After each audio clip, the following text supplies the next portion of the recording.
Côte d'Ivoire, jusqu'à fin avril, nous verrons la manifestation éclatée de la gloire de Dieu sur notre sol, dans notre pays. Dans cette vidéo, le président ne se porte pas bien, pourquoi alors forcer son retour? Observez attentivement sa démarche, son épouse Dominique Ouattara le tient, regardez les pieds.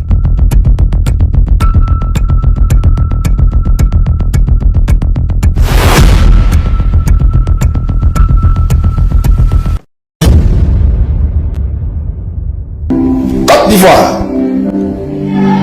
dans ce direct-là, je vais toucher plusieurs points.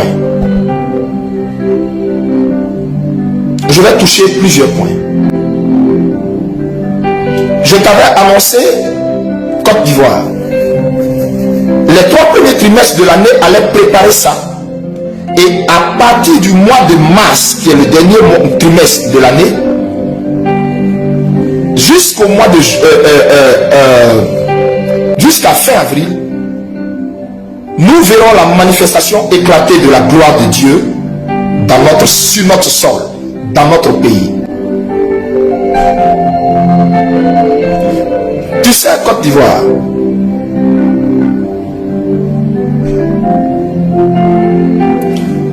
il y a un glorieux réveil qui arrive. Un réveil extraordinaire.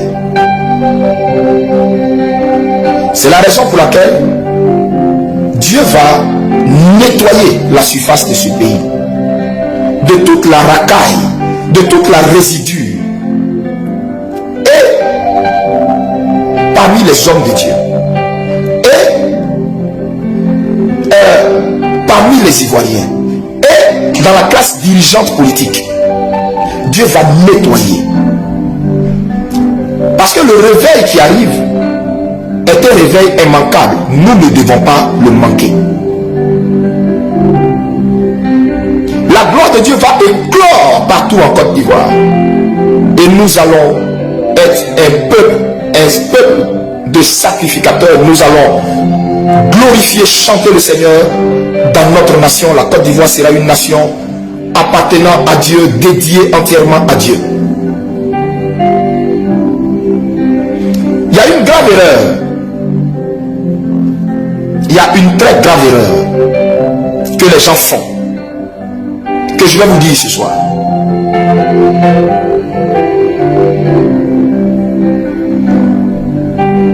À la tête de ce pays, il n'y aura plus jamais quelqu'un qui ne crée pas Dieu. Et il n'y aura plus jamais quelqu'un, je répète, qui ne craint pas Dieu,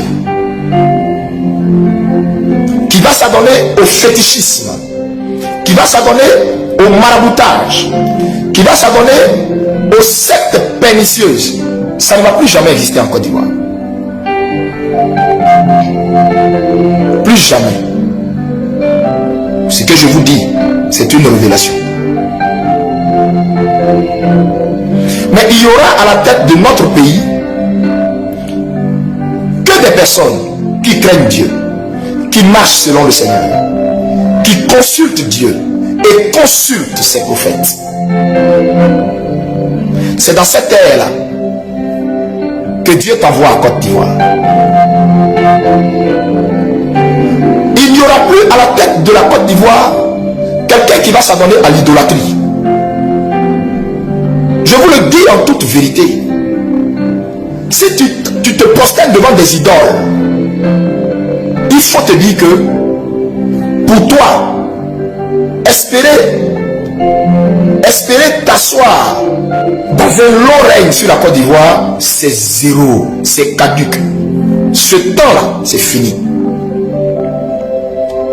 Peut-être que tu peux adorer ou te prosterner devant des idoles maintenant, mais une fois que Dieu t'établit au-dessus de la Côte d'Ivoire, tu seras obligé de mettre dehors les idoles et tu seras obligé de venir au Dieu véritable, au Dieu unique, au Dieu qui est dans les cieux et qui n'est ni représenté par une idole quelconque. Si tu ne te conformes pas à ça, tu vas t'en aller vite fait. C'est ce qui est écrit dans l'agenda divin et dans le calendrier spirituel sur la Côte d'Ivoire. Je m'adresse à vous tous qui d'après vous prétendez au fauteuil de la Côte d'Ivoire, je m'adresse à vous tous. Si vous ne composez pas à Jésus, vous êtes out. C'est fini pour vous. Toi qui te prosternes devant une statuette ou devant une statue, c'est fini pour vous. C'est-à-dire, c'est zéro. Toi qui es dans des libations, dans des invocations d'esprit, de génie ou de quoi, ou dans des sciences occultes, c'est fini. C'est fini. Dieu est venu prendre ce qui lui appartient. Et il m'a dit la Côte d'Ivoire lui appartient. Il m'a dit la Côte d'Ivoire lui appartient. Il m'a dit la Côte d'Ivoire de feu prophète, de feu son prophète Kakou Sévérin lui appartient. Il est venu prendre ce qui lui appartient. Et il est venu s'asseoir sur le trône de la Côte d'Ivoire.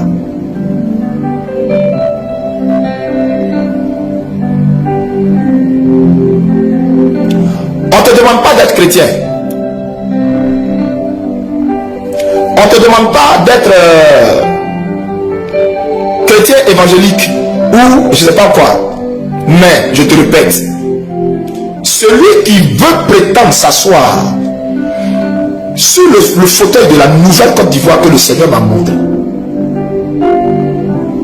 qui se prosterne devant des idoles,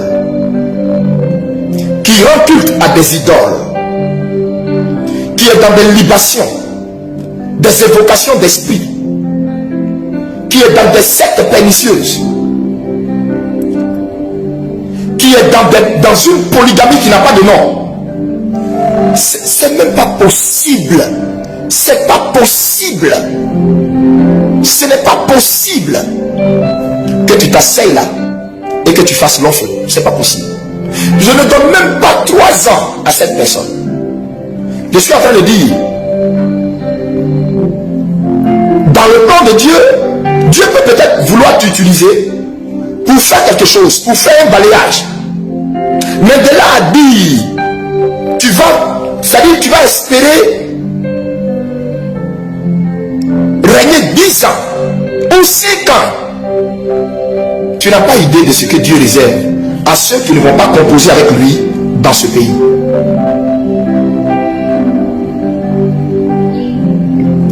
Et par la suite, Dieu m'a dit de vous dire, il va juger tous ceux qui passent leur temps à juger ses serviteurs, à dénigrer ses serviteurs, à juger les prophètes. Dieu va, écoutez-moi très bien, le jugement de Dieu va être exercé contre tous ceux qui jugent ses prophètes.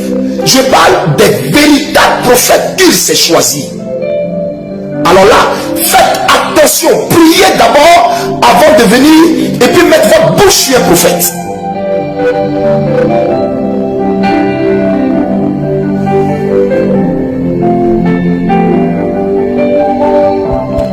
Zoom, c'est le Moudja choquant.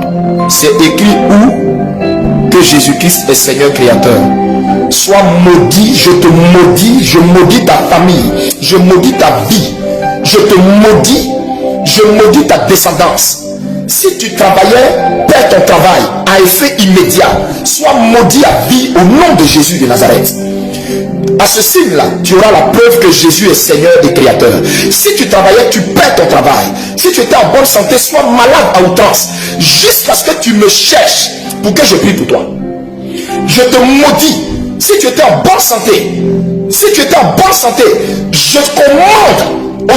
commande à tous les démons de l'enfer de te troubler jusqu'à ce que, c'est-à-dire que tu ne meurs pas. Sois malade à outrance jusqu'à ce que tu me cherches pour que je prie pour toi. Et que tu saches que Jésus-Christ est vraiment Seigneur. Comme tu veux savoir, il est écrit où qu'il est Seigneur, tu vas savoir ça comme ça. Ce direct-là n'est pas un direct de distraction.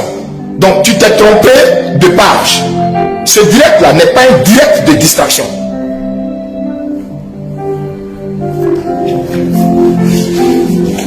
le Seigneur Jésus-Christ m'a défendu, m'a dit de ne pas maudire, mais toi seulement, je veux que tu saches qui est le Seigneur. Comme ça, si tu travaillais, perds ton travail. Tu étais en bonne santé, sois malade. À partir de maintenant où je t'ai parlé là, où je te parle, tu iras de maladie en maladie jusqu'à ce que tu cherches une église. Et ils vont prier pour toi. Avec le même Jésus-Christ dont tu veux avoir la preuve qu'il est Seigneur. À partir de là, tu vas être guéri. Et puis, tu sauras, tu auras la preuve tangible que Jésus-Christ est Seigneur. Voilà. Alors, donc, je poursuis sur ce que je disais. C'est ce manque de respect là que Dieu va nettoyer en Côte d'Ivoire. Vous voyez, c'est ce genre de comportement là, ce genre de manque de respect là, Dieu va nettoyer en Côte d'Ivoire. C'est la raison pour laquelle le balayage va se faire.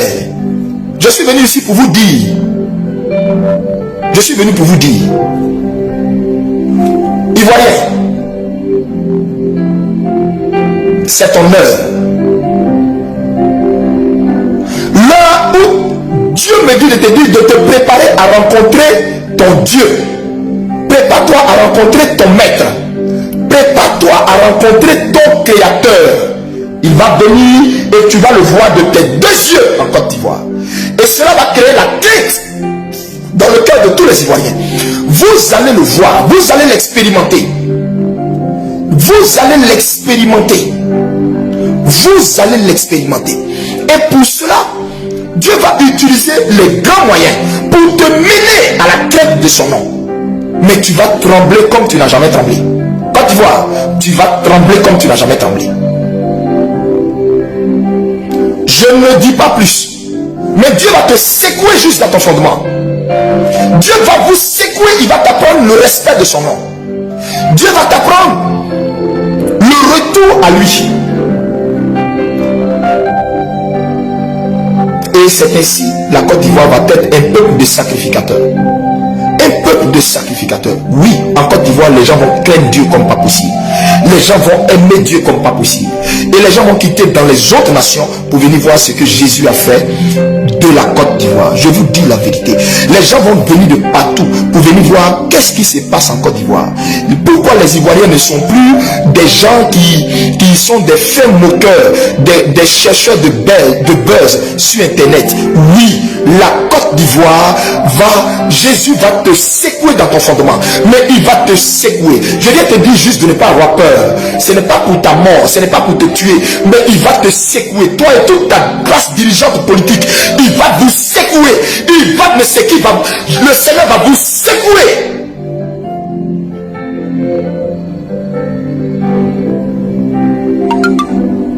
Et la crainte de son nom va s'établir sur ce sol. Mais cela va passer par un grand balai, un grand nettoyage, un grand nettoyage, un grand nettoyage, un grand nettoyage. Et vous n'êtes plus qu'à 2 heures de ce grand nettoyage.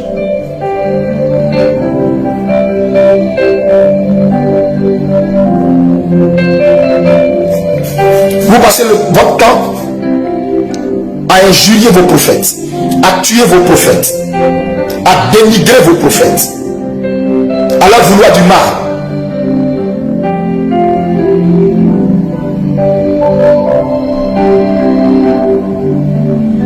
Le Seigneur dit ce temps, c'est fini. Le Seigneur dit ce temps, c'est fini.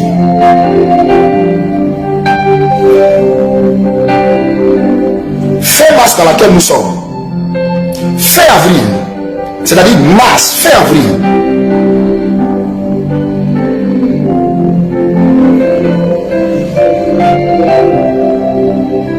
tu sauras que tu ne t'appartiens pas à toi-même, Côte d'Ivoire. Tu appartiens à quelqu'un. Tu appartiens à quelqu'un qui est revenu reprendre son droit sur toi. Parce que tu as un rôle à jouer avant son avènement, avant l'enlèvement de l'église dans le monde. Un glorieux réveil va sortir de l'Afrique, précisément de la Côte d'Ivoire. Et ça va éclabousser la Guinée, éclabousser le Burkina, éclabousser tous les pays de la sous-région.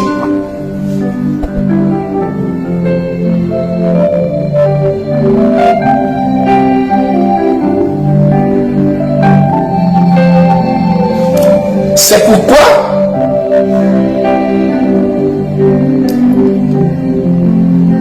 il m'a dit de te dire ceci. Arrête de parler en mal de ce que lui, Dieu te donne. Arrête de parler en mal des dons qu'il te fait, Côte d'Ivoire. Il t'a donné feu le prophète Kakou Sévérin. Vous l'avez dénigré, vous l'avez tué, vous n'avez même pas pu profiter de lui comme il se doit. Et comme vous n'avez pas su reconnaître cet homme à sa juste valeur, Dieu vous l'a pris au moment où vous aviez voulu profiter. Maintenant, il est parti rapidement. Et Dieu continue encore de vous faire des dons.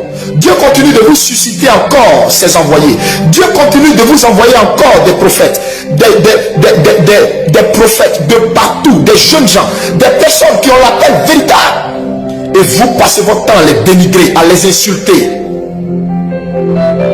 Quand est-ce que Côte d'Ivoire, tu vas arrêter d'être une nation buveuse de sang de prophètes? Quand est-ce que tu vas être une nation qui compose avec Dieu au lieu de détester tout ce que Dieu te donne?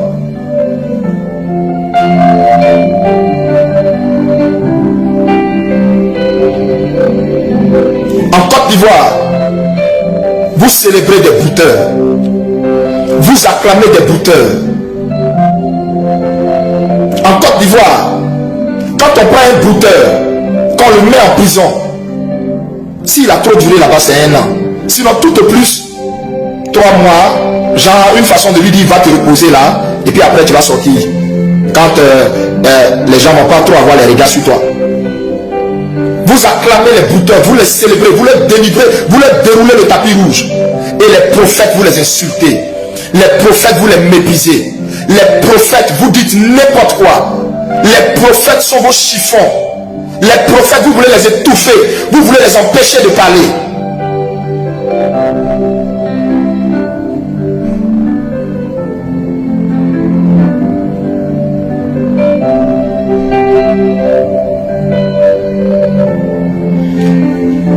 Mais le Dieu des prophètes s'est levé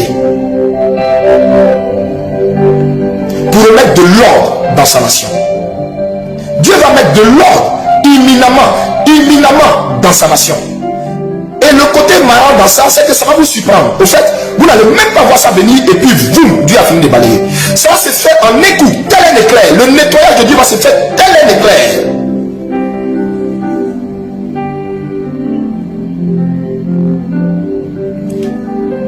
Ce soir, Dieu me charge de te dire, arrête de mépriser les dons qu'il envoie pour te soulager. Arrête de mépriser la grâce qu'il envoie à travers ses serviteurs pour te soulager. Arrête de dénigrer les cadeaux qu'il te fait pour te guérir, pour te restaurer, pour te soulager.